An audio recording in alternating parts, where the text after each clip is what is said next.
기독교 교리 가운데 가장 중요한 교리는 삼위일체 교리입니다.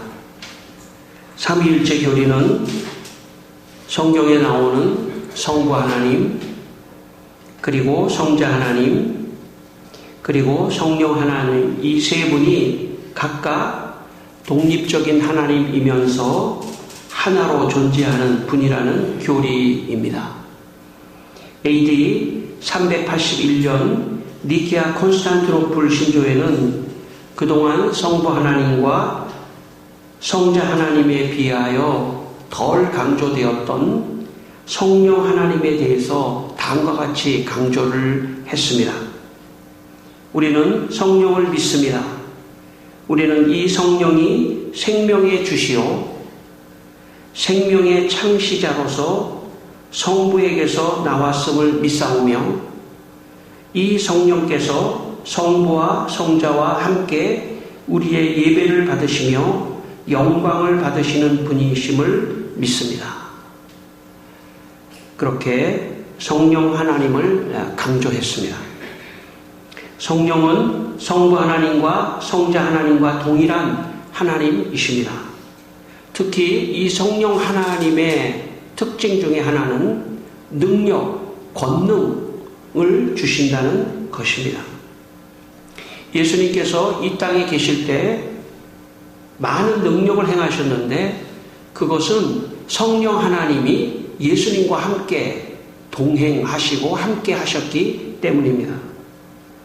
그래서 누가복음 4장 14절에 예수께서 성령의 능력으로 갈릴리에 돌아가시니라는 말씀을 합니다. 그러니까 예수님이 성령의 능력으로 갈릴리에 가셔서 많은 병자와 많은 귀신 들린 자들을 내쫓는 그런 사역을 하셨는데 그 배후에는 성령 하나님이 역사를 함께 하신 것입니다. 사도행전 10장 38절은 예수님의 일생을 한 구절로 요약을 하고 있는 말씀입니다. 그 말씀에 이런 말씀이 있습니다. 하나님이 나사렛 예수에게 성령과 능력을 기름 붓듯 하셨음에 그가 두루 다니시며 선한 일을 행하시고 마귀에게 눌린 모든 사람을 고치셨으니 이는 하나님이 함께 하심이라. 그렇게 말씀하셨습니다. 예수님의 사역에서 능력이 나타난 것은 성령 하나님이 예수님과 함께 하시면서 능력을 나타내셨기 때문입니다. 이제 예수님이 떠나가신 후에 제자들에게 성령을 받으라고 말씀하신 것은 제자들과 함께 성령께서 능력을 나타내서 모든 사람들을 도와주시기 위해서입니다. 여러분, 우리가 인생을 살다 보면 참 아픈 경우가 많이 있습니다. 질병에 시달리는 경우가 많이 있습니다. 육체적인 질병에 시달릴 때 우리는 물론 병원을 찾습니다만은 그러나 동시에 정말 하나님께 기도해야 합니다. 하나님께서 기적을 베풀어 주셔서 병을 치유하시고 낫게 하시는 능력을 성령께서 가지고 계시다는 것을 믿고 우리가 기도해야 합니다. 그러면 모든 질병으로부터도 구원받는 역사가 있습니다. 또한 더 중요한 것이 있다면 이 세상은 영적인 악한 마귀, 귀신이 있다는 걸 꼭 기억해야 합니다. 사람이 육체적인 것이 다가 아닙니다. 정신적으로 눌리고 정신적인 공격을 받을 수가 있습니다. 그래서 그 정신적인 공격을 마귀, 귀신이 적극적으로 그 사람을 누르고 낙심되게 만들고 하는 역사가 있습니다. 그래서 성령 하나님의 능력이라는 것은 바로 이런 귀신을 내쫓고 마귀를 내쫓고 질병을 내쫓고 하는 그런 우리의 일상에 가장 중요한 그런 삶을 도와주시기 위하여 성령 하나님이 임재하신 것입니다. 여러분, 오늘 우리 모두에게 성령 강림주일날 성령 하나님이 임재하기를 바랍니다. 성령 하나님 내게 임재하여 주시옵소서. 여러분, 사람은 더러운 영을 받으면 안 됩니다. 정신도 더러운 생각을 많이 하면 그 사람 정신이 피폐해지는 것처럼 좋은 영을 받아야 돼요. 그럼 물도 좋은 물을 마시면 좋습니다. 좋은 영을 받아야 돼요. 거룩한 영, 성령을 받아야 됩니다. 나쁜 영, 더러운 영, 귀신의 영, 나쁜 영을 받으면 사람이 망가져 버려요. 정신적으로 망가지고 육체적으로도 망가지고. 저는 이 시간 거룩한 영, 성령이 우리 가운데, 여러분 가운데 임재하기를 바랍니다. 그래서 거룩한 영을 받고 여러분의 삶이 회복되며 거룩한 삶이 되기를 주의 이름으로 축원합니다. 오늘 본문 사도행전 2장 1절로 3절 말씀을 다시 한번 우리가 한번 찾아서 읽겠습니다. 사도행전 2장 1절로 3절 말씀 우리 한번 읽겠습니다. 오순절날이 이미 이름에 그들이 다 같이 한 곳에 모였더니 호련히 하늘로부터 급하고 강한 바람 같은 소리가 있어 그들이 앉은 온 집에 가득하며 마치 불의 혀처럼 갈라지는 것들이 그들에게 보여 각 사람 위에 하나씩 임하여 있더니. 예수님이 승천하시면서 제자들에게 마가의 다락방에 모여서 성령을 받으라고 말했습니다. 그러자 마가의 다락방에서 제자들이 성령 받기 위하여 열심히 기도를 했습니다. 근데 한 열흘 정도 열심히 기도를 했습니다. 열흘 정도 기도를 하니까 예수님이 부활하시고 40일 계셨다가 그리고 열흘 동안 마가의 다락방에서 기도하고 그리고 이제 성령이 충만히 임하는 사건이 있었는데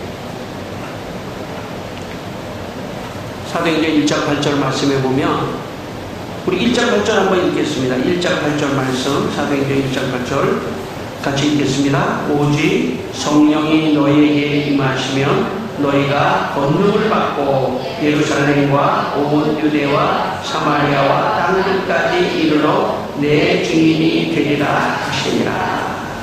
아멘. 성령이 임할 때 권능이 임하는데 오늘 1절과 3절 사도행전 2장 1절과 3절을 보시면 하늘로부터 급하고 강한 소리가 들렸다는 거예요. 그리고 3절에 보면 불의 혀같이 갈라지는 것들이 보였어요. 그러니까 귀로는 소리가 들리고 눈으로는 무엇인가 불의 혀같이 갈라지는 것들이 눈에 보였습니다.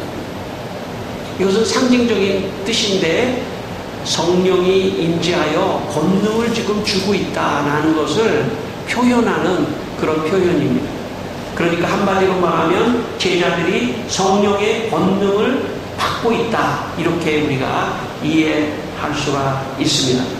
제자들은 열흘 동안 기다리고 성령을 기다리자 성령이 임해서 권능을 받는 능력을 받는 이 능력을 성경에서는 고린도전서 12장에 아까 우리가 읽었지만 성령의 은사라고 말을 합니다. 성령의 은사를 받는 그런 역사가 일어났습니다. 제가 청년 시절 저는 친구들과 함께 산으로 성령의 권능을 받기 위해 기도를 하러 다니곤 했습니다. 한 번은 삼각산에 기도를 하러 간 적이 있었습니다. 삼각산 꼭대기에는 두 개의 큰 봉우리가 있습니다. 왼편에는 민족재단이라고 하는 봉우리입니다. 이건 물론 기독교인들이 지어낸 봉우리 이름이죠. 보통 그렇게 부르진 않지만 그 민족재단은 6.25 이후 기독교인들이 나라와 민족을 위해서 기도하기 위해서 그 산봉우리 위에 올라가서 기도하기 시작했습니다. 여름에만 기도한 게 아니라 한겨울, 그것도 낮에만 기도한 게 아니라 24시간, 하루 24시간, 1년 12달 민족재단에 올라가 릴레이로 1시간씩 교대하며 나라와 민족을 위해서 기도를 했습니다. 그 민족재단 꼭대기에는 바람이 너무 세기 때문에 잘못하면 낭떠러지로 떨어지니까 그 위에다가 철창 같은 거를 만들어 놓고 떨어지지 않으려고, 그리고 끈으로 자기 몸을 묶고 나라와 민족을 위해서 기도했습니다. 이름도 없이 빛도 없이. 어쩌면 우리나라가 이렇게 잘 사는 것은 제 생각에는 그 사람들의 기도였다고 저는 생각합니다. 아마 하늘나라 가서 제일 상을 많이 받을 사람들일지도 몰라요. 그 산 꼭대기에 올라가 아무도 알아주지 않는데 나라와 민족을 위하여, 이 나라의 민족을 위하여, 그 사람들 때문에 우리가 예배를 드릴 수 있는지도 몰라요. 왼쪽에 민족재단이 있는데 거기는 그 순서에 들어가려면은 그냥 들어가는 게 아닙니다. 그 근처에서 몇 년 기도해야 거기 끼워줍니다. 오른쪽에는 능력봉이라는 봉우리가 있어요. 이것도 기독교인들이 붙인 거죠. 능력봉. 거기에는 수많은 목회자들 내지는 수많은 성도들이 주여 내게 능력을 주시옵소서 하며 바위를 붙잡고 많은 사람이 기도를 하곤 했습니다. 저도 바위를 붙잡고 능력을 주시옵소서 그렇게 기도한 적이 있습니다. 마가복음 16장 20절을 보면 이런 말씀이 있습니다. 제자들이 나가 두루 전파할세 주께서 함께 역사하사 그 따르는 표적 즉 권능과 능력으로 말씀을 확실히 증거하시니. 여러분, 예수님의 일생을 보면 하나님의 말씀을 증거하다가 중풍병자를 일으키고 귀신 들린 자를 고치고 병든 자를 고침으로써 하나님은 살아계시구나 하면서 말씀을 더 잘 받아들이는 그런 역사가 있었습니다. 그래서 병자를 고치고 귀신이 떠나가는 그런 역사를 예수님이 행하셨는데 그 배후에는 성령께서 그런 능력을 예수님과 함께 하신 것입니다. 우리가 지난주에도 말씀을 배웠지만 성부 하나님이 천지를 창조할 때 성자 예수님, 성령 하나님께서 함께 동행하셨습니다. 예수님이 십자가를 지실 때에도 성부 하나님이 함께 고통을 당하시고 성령 하나님도 이기고 견딜 수 있는 능력, 믿음의 능력을 예수님에게 주셨던 것입니다.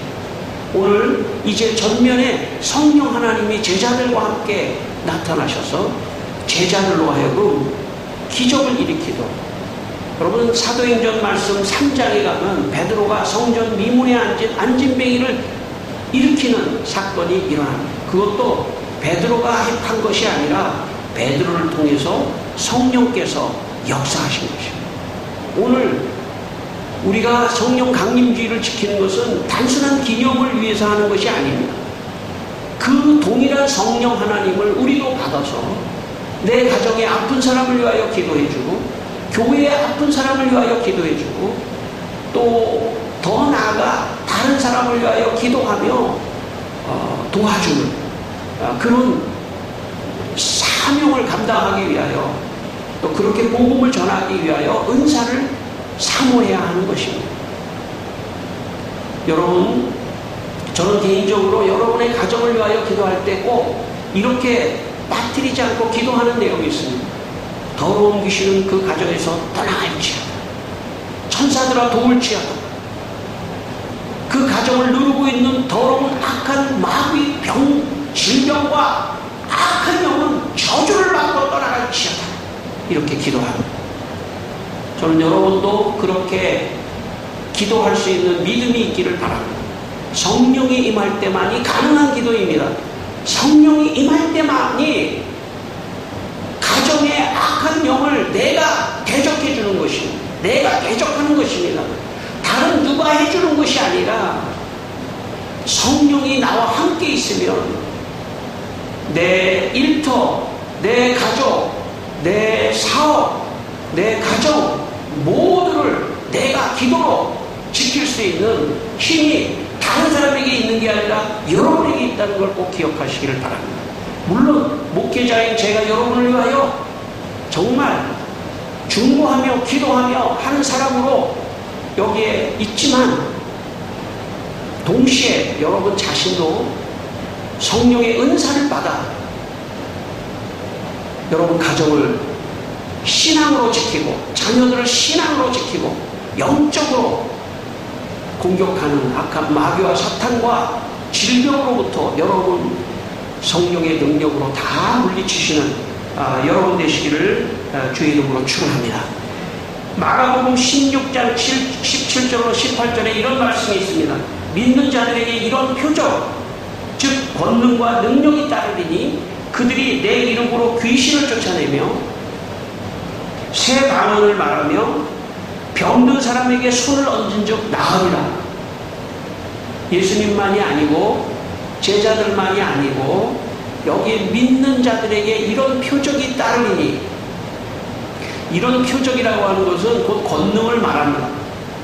이런 권능이 따르니 첫 번째 귀신을 내어쫓으며 새 방언을 말하며 그리고 병든 자에게 손 얹은 즉 나으리라.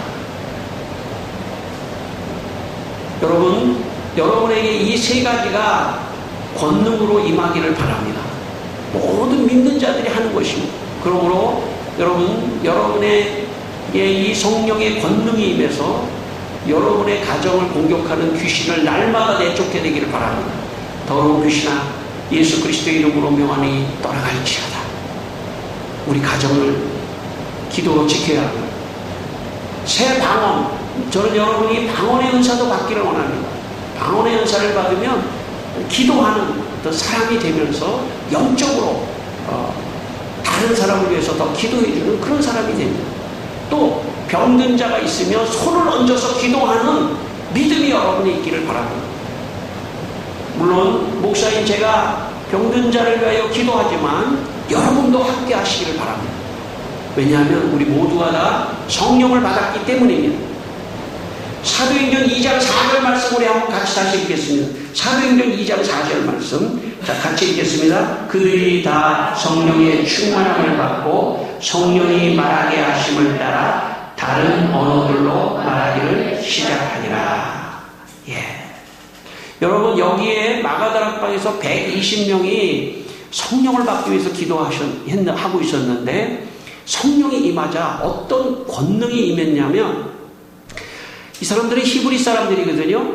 히브리 사람들인데 다른 나라 말을 하는 그런 놀라운 권능을 받았어요. 능력을 받았어요. 왜냐하면 이 복음이 예루살렘만이 아니라 예루살렘과 온 유다와 사마리아와 땅끝까지 이르려면 가장 중요한 게 뭐냐면 언어가 통해야 돼요. 언어가. 그래서 이때 갑작스럽게 어떤 능력을 주냐면 다른 나라 말을 하는 다른 언어의 능력을 주셨습니다. 왜냐하면 온 세계에 가서 이 복음을 전하라고 그런 권능을 제자들에게 성령께서 주셨습니다. 1906년부터 1908년 동안에 미국의 캘리포니아에 있는 아주사라고 하는 곳에서 2000년 전 마가 다락방에서 있었던 것과 같은 성령의 권능을 받는 사건이 일어났습니다. 특히 아주사에 모여서 성령을 받은 사람들은 사실 그 당시에 라틴계 사람 또 흑인들이 많았습니다. 그러니까 그 시대에 굉장히 하층의 사람들입니다. 그 사람들을 하나님이 쓰셔야 되겠다고 생각하셨습니다. 마치 마가다락방에 120명의 사람들은 거의 갈릴리의 어부들이었거든요. 하나님께서 그 사람들을 선택해서 온 세계에 복음을 전하는 두 번째 오순절의 역사가 일어났습니다. 여러분 그 사람들은 되게 영어를 했던 미국 사람들이었는데 그 사람들에게 성령이 임하자 헬라어, 라틴어, 히브리어, 프랑스어, 독일어, 이탈리아, 중국, 일본어, 줄루어, 아프리카 언어들, 힌두어, 베가로, 인도 지방 방언들, 치아 언어, 인디언의 여러 언어들, 스키모 언어들, 그런 것들을 받았다고 합니다. 당시 아주사에서 발간한 사도적 믿음 신문 이후에는 이런 기사가 나옵니다. 1906년 9월 13일 3명의 선교사들이 로스앤젤레스를 떠났다. 그들은 지금 서아프리카 해변을 향해 가고 있는 중이다. 허치슨 자매는 지금까지 성령의 능력 가운데서 복음을 전하고 있다. 그녀는 우간다어의 은사를 받았는데 우간다어는 그녀가 보내심을 받은 사람들의 언어이다. 존슨 형제는 7가지의 서로 다른 언어를 받았고 그 중 하나가 아랍어였으며 레더맨 자매는 터키어를 말할 수 있었다. 남자와 여자들이 스칸디나비아어, 중국, 인도, 이집트, 아일랜드 그리고 여러 다른 나라로 선교사로 떠났다. 예, 놀라운 기적과 같은 일이 일어났습니다. 여러분, 교회에는요 놀라운 기적이 일어나는 곳입니다. 상상할 수 없는 성령의 능력이 일어나는 곳이 교회입니다. 여러분, 아주사의 거리에 예상치도 못했는데 엄청난 세계의 언어가 그 사람들에게 임하고, 그리고 그 사람들이 그 언어를 받고 선교사로 떠나라고 하시는 것인 줄 알고 전 세계로 선교사로 떠나는, 이것이 근대 개신교 역사에 전 세계가 다시 한번 복음으로 선교를 하는 그런 놀라운 역사가 일어났습니다. 성령은 물론 성령이 임하면 외국어만 임하는 것은 아닙니다. 그러나 복음을 전하게 하기 위해서 이런 외국어의 역사가 일어나는 그런 역사가 일어났습니다. 여러분, 지난주에 제가 우리 성령 강림주의를 기다리면서 성령의 열매에 대해서 설교를 했습니다. 성령이 임하면 9가지 내면의 내적인 열매가 맺혀진다고 설교했습니다. 사랑과 희락과 화평과 온유와 절제와 충성과 이런 사랑의 성령의 9가지 열매는 내적으로 맺혀지는 겁니다. 내적으로 맺혀지면 이 사람이 성숙한 거룩한 성도가 됩니다. 근데 성령의 권능을 받으면 복음을 전하게 돼요. 여러분, 우리는 내가 개인적으로 성숙한 그런 성령의 열매를 가질 뿐만 아니라 성령의 은사와 권능을 받아서 복음을 전하는 사람이 되기를 주님께서 원하십니다. 그래서 이 은사도 몇 가지냐면 9가지입니다.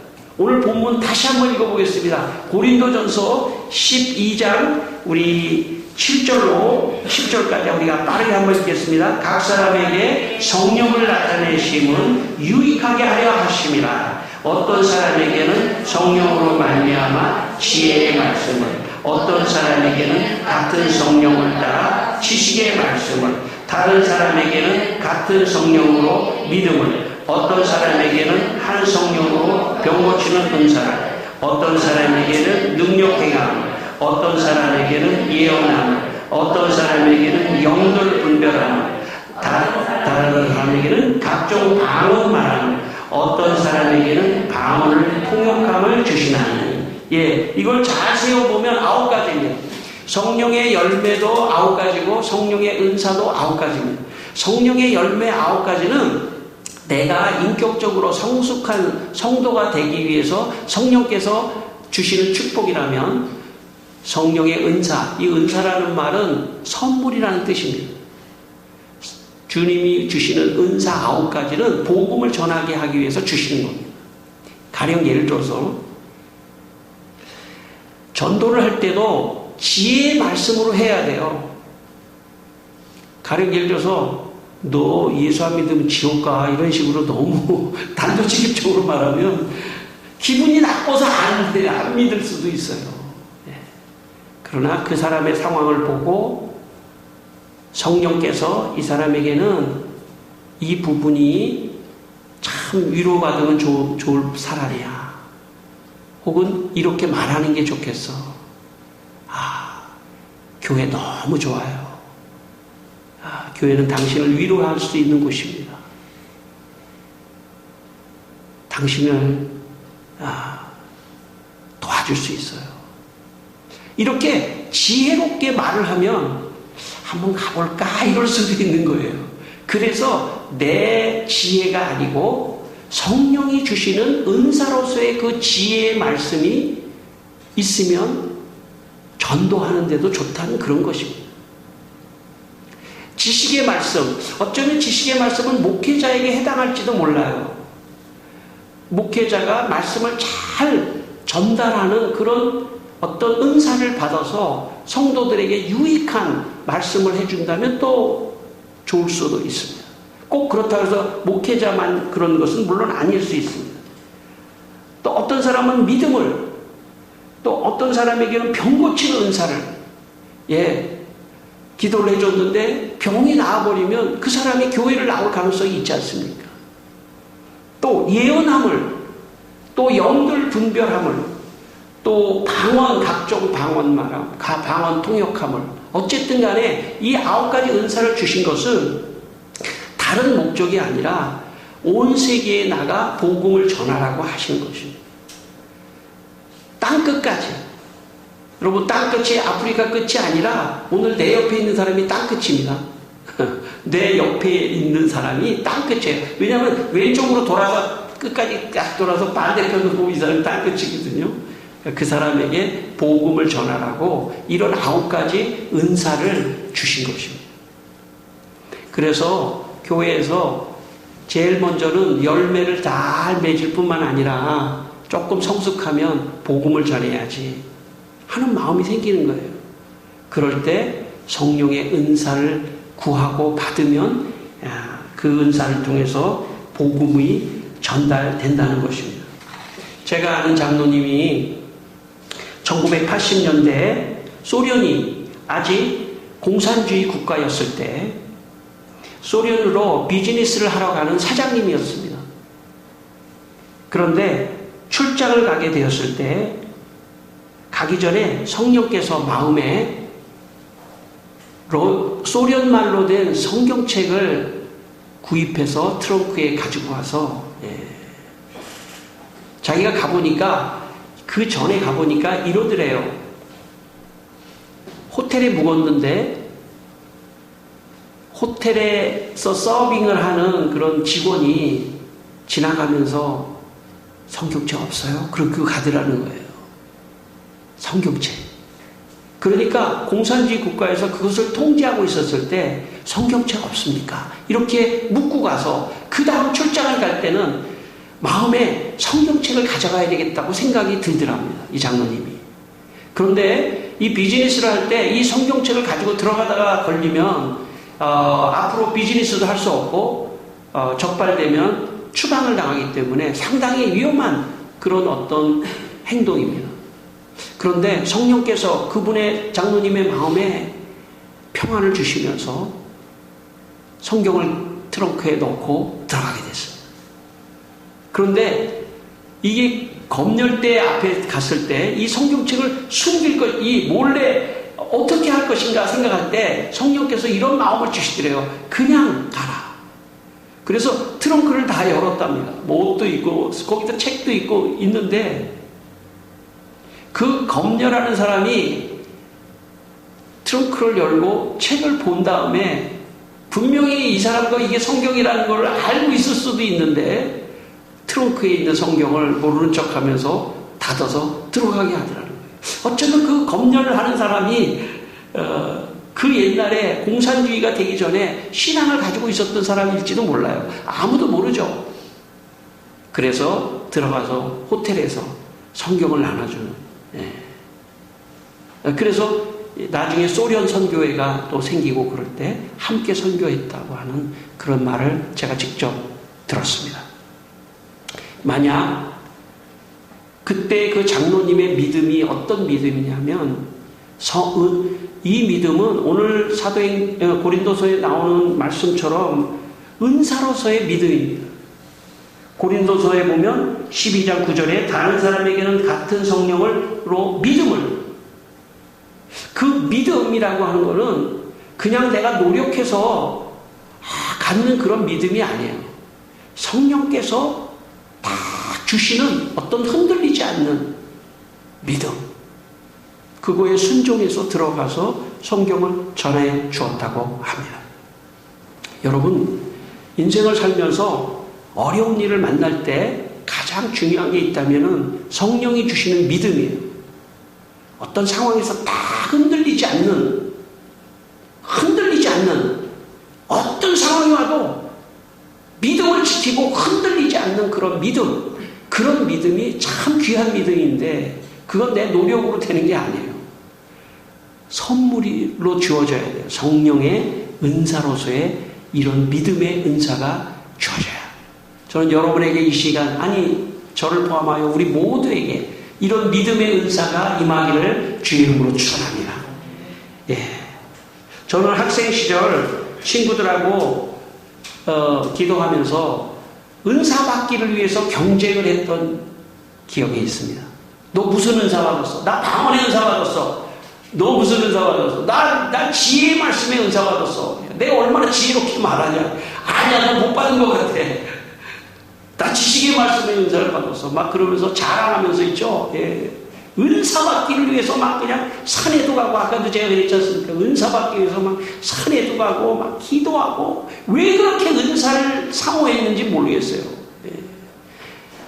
가진 게 아무것도 없으니까 그거라도 좀 받아야 되겠다. 그렇게 생각했는지도 몰라요. 어쨌든 은사를 구하고, 근데 요즘의 성도들 가운데 은사를 그렇게 구하는 성도를 내가 본 적이 없어요.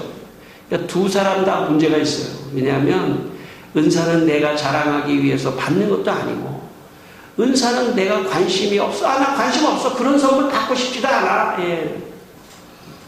제가 꼭 그랬다는 건 아닌데, 제가 이제 정성 들여가지고, 뭘 하나 이제 아빠가 이제 만들어가지고 정성 들여가지고 자녀한테 줬는데, 아니, 그런 거 필요 없어. 그러면 기분이 안 좋잖아요. 그죠? 하나님께서 우리에게 은사를 주셨는데, 9가지 은사. 왜냐하면 그걸 도구로 해서 전도하라는 거예요. 그걸 도구로 해서 복음을 전하라는 거예요. 만약 복음을 전할 마음이 없는 사람은 은사에 관심이 없겠죠. 그러나 복음을 땅끝까지 전하기를 원하는 사람에게는 은사를 구하게 되어 있습니다. 왜냐하면 내 능력으로 전도할 수 있는 것이 아니기 때문에 하나님이 주시는 은사를 가지고 살아갈 때 전도가 되는 것입니다.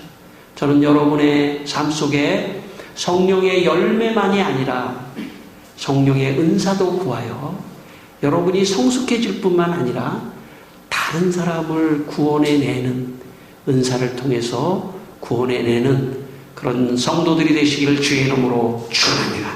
기도하겠습니다. 우리 한번 다 같이 기도하겠습니다. 하나님 아버지, 내게 성령의 은사를 주시옵소서. 하나님 아버지, 내게 성령의 은사를 주시옵소서. 왜냐하면 오늘도 괴로워하고 죽어가는 많은 영혼이 있기 때문입니다. 가족 안에도 있고 또 사회 안에도 있고 친구들 가운데 있고 많은 사람들이 괴로워하며 죄의 구렁텅이에서 멸망으로 달려가고 있습니다. 주님, 저들을 한 사람이라도 구원해야 합니다. 우리의 힘으로 구원할 수가 없습니다. 주님, 은사를 주십시오. 이 시간 우리 모두에게, 성도들 모두에게 성령의 은사를 주셔서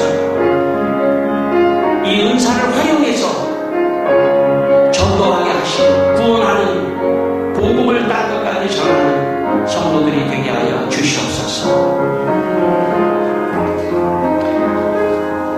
하나님 아버지, 우리 성도들이 성령의 은사를 충만하게 받아 그 은사로 땅끝까지 복음을 전하는 성도들이 되게 하여 주시옵소서. 예수님 이름으로 기도드리옵나이다. 아멘.